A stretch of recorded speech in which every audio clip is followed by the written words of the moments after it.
మా గౌరవ ముఖ్యమంత్రి తెలుగుదేశం పార్టీ జాతీయ అధ్యక్షులు గౌరవనీయులు శ్రీ నారా చంద్రబాబు నాయుడు గారి 75వ పుట్టినరోజు.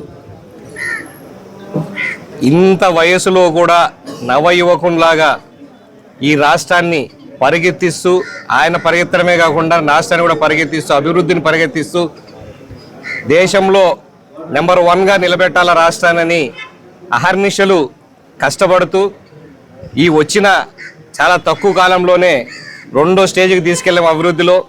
నెక్స్ట్ ఇయర్కి ఫస్ట్ పొజిషన్కి వెళ్ళిపోతాం. ఇలాంటి ఒక ముఖ్యమంత్రి ఉన్నందుకు రాష్ట్రం చాలా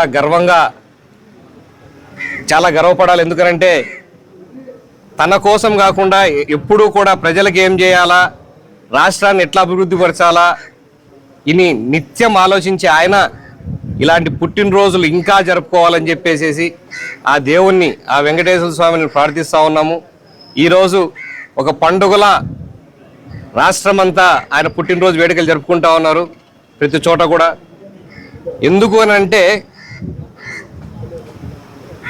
ఎప్పుడు పేదలకు ఏం చేయాలా, ఒక నిరుద్యోగికి ఉద్యోగం ఎట్లా ఇప్పియాలా, ఒక ఇండ్లు ఎట్లా సర్దిదేయాలా, సగటు మనిషి యొక్క ఆదాయం ఎట్లా పంచాలా, ఇవన్నీ కూడా చేసి కొత్తగా P4 విధానంలో అసలు పావర్టీ అనేది లేకుండా జీరో చేయాలా. P4 విధానంలో బీదోడు అనేది వాడు ఉండకూడదన్న మార్గాన్ని కూడా ప్రపంచంలోనే మొదటిసారిగా ఆలోచించి దాన్ని తీసుకురావడం జరిగింది.